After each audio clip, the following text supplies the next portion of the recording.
One undoubtedly of my favorite theories out there in terms of moral philosophy is the idea, and it's a sort of an old idea, not too old, but like contemporary for sure, idea brought about like around 40 years ago by Peter Singer, an Australian philosopher who says that ordinary people are evil. I already agree, like I think they are. Now, you could be evil out of ignoring bigger, deeper circumstances, out of dismissing, neglecting, not paying attention to the external world around you.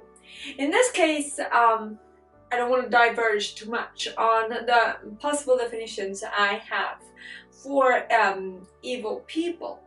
But in this case, Peter Singer referred to the idea that ordinary people are evil because they would not give up all the excesses and, for instance, investing that money to give it to charities or to give it to other people in order to, for instance, prevent a famine, a drought, and so allow other people to live or to have more chances to live.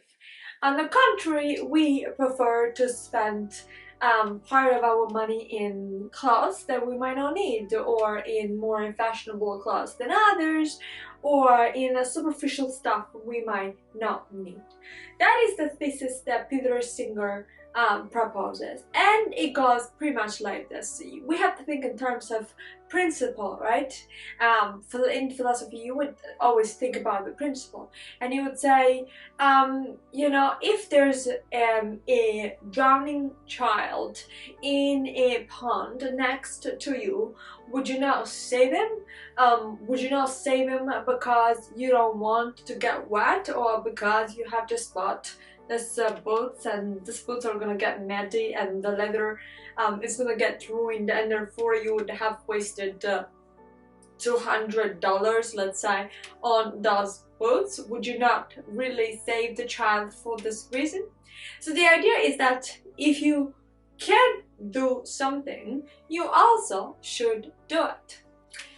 Now, Peter Singer's position is, on the one hand, even stronger than what Kant would say. When we think about morals and morality, we certainly think about Kant. I certainly think about Kant. It remains, in the continental philosophy, one of the greatest points of reference for morality. The other one would be utilitarianism, and utilitarianism, which is more on the side of analytical philosophy, because sort of like British English sort of philosophy, utilitarianism is even softer than Kant. But one of the most judged, but Kant's morality, which is often referred to as too difficult to apply, too harsh, also did not say that whenever you could do something beneficial to somebody else, you should be doing it. Not that that's wrong, but Kant would say if it is up to you to save your life, then you should first think about your life and then the life of somebody else, right? That's the concatenation of event, that is the sequence one would follow. What Peter Singer says is not that you should sacrifice your life for somebody else, but says something that in terms of way is extremely close, that if you could do something, then you should do it. Now, I want to point here at the fact that I think that reminds me of a personality trait that is called the honesty humility trait, that some populations like Italians, Germans tend to have more so than British. That is, if they can help, they will help, and that favors a certain type of connection. So I would say, let's open a parenthesis on this, right? Why in not so much individualistic societies people have or tend to have deeper connection, question mark, it's a rhetorical question. I mean, it's not really a rhetorical question, but it's a good question. It's outside of the purpose of this video, but have a think about that if you want to correct the way you approach people. Going back to Peter Singer says something really close. That is, if you could do something, then you should do it. That there's no obligatory and supererogatory, meaning there's no duty and things outside of the duty, but everything that could be done should be done. Everything that in theory is supererogatory but good should become obligatory. This argument remains refuted.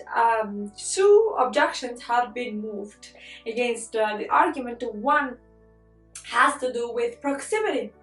And Singer says simply that's not a valid excuse, right? If the pond is not a minute from me, but it's 5 minutes from me, then of course I will need to go 5 minutes far from where I am in order to save the child's life, because I do know that the child is drowning over there. Also, in terms of the world, we live in a globalized society, so we do know that our actions have consequences all over the place, literally like all over the place, and therefore we need to make sense of our actions. Will our actions save the world? No, not really. But it's important for us to do the right thing all the single time. The other argument that was moved as a form of objection is whether or not the presence of others can influence our dynamic here, and Peter Singer says absolutely not, right? So it does not even matter what other people do, right? If you are again in the situation of the child drowning in a pond, right?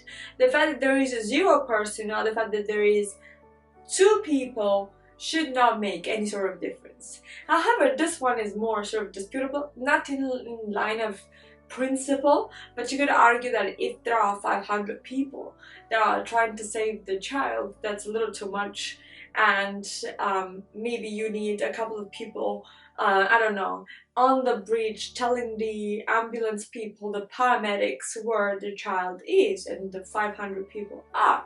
But you know, so there's a distribution of roles there might be functional, but even that does not undermine in any measure the argument that ordinary people are evil. So I want to know your thoughts. Please guys, let me know what you think about this. Of course, comment below in the comment section, and we'll talk some more next time in a new video. Bye!